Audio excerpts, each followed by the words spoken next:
a breakdown video of how I shoot one of my video that I recently did with my Sony FX30. I just want to try out an outdoor shoot and I want to see how does this FX30 will perform.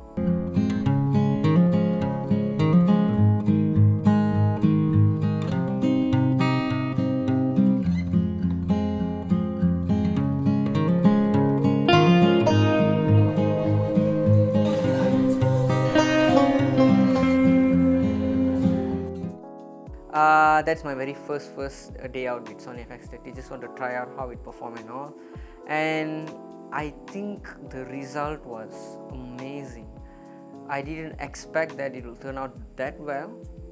Of course, from someone who came from Sony A6400, now switching to FX30, even though both are same crop sensor, but I can see a huge difference between both footages based on my experience.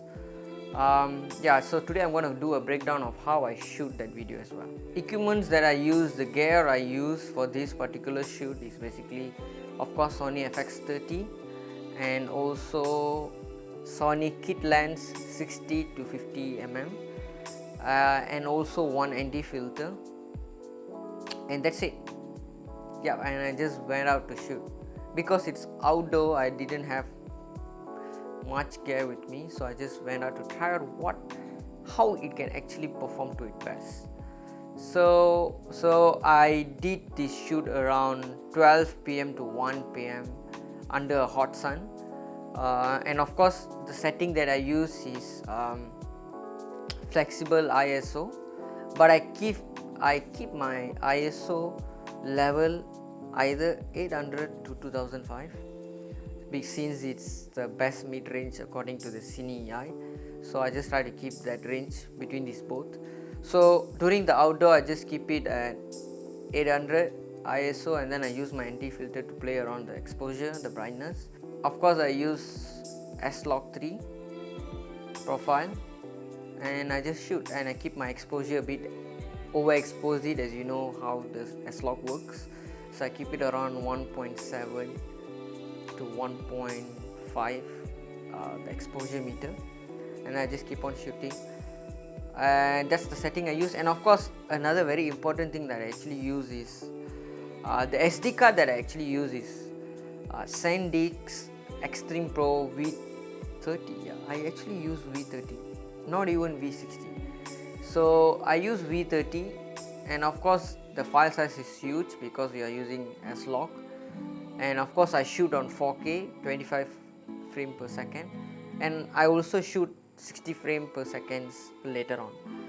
So I just play with both, and that's one. Another thing is, during the day out with Sony FX30, I also went to an underground place where we just look for a food to have our lunch, and that particular place is actually quite dark. They just use like warm lights and it's very dark actually. But what I did is I just increased a little bit of my ISO from 2.5 to 3,200 max. I think I went to 3,200 because I don't want to go higher. You know what happens when you go high. So I just keep it, I think one stop higher I went, and I just play around with that entire time during the particular underground indoor place. And I just remove my ND filter and then just keep on shooting with 4K as well. The last shots, I just think of doing some 50 FPS. So I increase my frame rate, and then I increase my shutter speed as well to ×2 to manage the motion blur, and then I shoot it as well. And yeah, pretty much that's all I did. And then I came back home, I just put it on my laptop, check out the footage, how it actually turned out, because I was quite scared as well whether this footage will turns out well or not, because of course since I'm just using my Sony FX30 and the LCD monitor within the FX30, you can't see pretty much because I'm not even using LUT, since you can embed the LUT as well, right? So I need to try out that, because since it's my first time, I just went out just like that with my own knowledge and without knowing whether the footage exposure was perfectly right or not, you know. And then start doing the color corrections and all. Of course I switched to Rec 709, and then when I look at the footage, oh my god, I was so happy because the amount of dynamic range is crazy. Like I can literally play with my highlights and shadows pretty much like I literally went up and down. The range is huge compared to Sony a6400. You know, since I used to a6400, the range, of course you can't do much. I will be so sad when I'm trying to play around with all the color corrections. Like I can only do little changes. I think the quality was really good. I didn't have any noise because I keep my exposure right, and it did really well. And thanks to, of course, the anti-filter to help me to expose my footage right due to the direct sunlight. But I think it turns out very well. Even though I use memory card V30, it still performed very well. So even V30 can perform this much, I'm pretty sure V90 can do even better in terms of retaining the details. But I think it's V30 can actually perform good enough, guys. I think I have watched a lot of YouTube videos. People are talking about you have to buy these, you have to buy this equipment, all this expensive stuff and all, but I think you actually don't need. See what I did with these few guests. I just use my ND filter, Sony Kit lens, not even zoom lens or prime lens. It still performed really well, and for the result that I obtained from this Sony FX30, it's already a good enough for a YouTube content video. And of course, if you're talking about social media, it's way more enough. And I think it's already doing a great job. The quality is top notch. And of course, I've seen a little bit of noise for the underground dark place, but even that I able to play around with my shadows to minimize the noise, but it's not that bad if you ask me.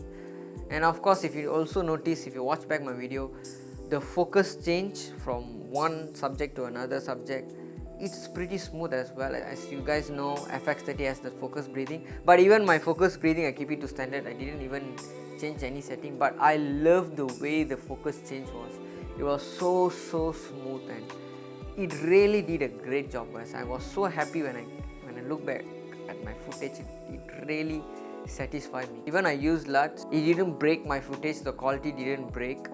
So it really performed well. I actually did like quite heavy editing in terms of color, but still it performed really well thanks to S-Log 3. Give us so much room for us to play around later on in terms of the exposure, and I think it did really an awesome job, guys. I think you just have to shoot it by yourself, guys. So please don't listen to many people saying you have to buy this gear, you have to use this specific item and all. No, there's no such thing. All you need to do is just grab the camera and go out, just shoot it and try out all the settings. Gear with Sony FX30 and other lighting conditions and many more different shoots. And I love to share with you guys more about my experience with this Sony FX30. Thank you so much, guys, for watching, and do subscribe to my channel to follow all my upcoming videos about Sony FX30.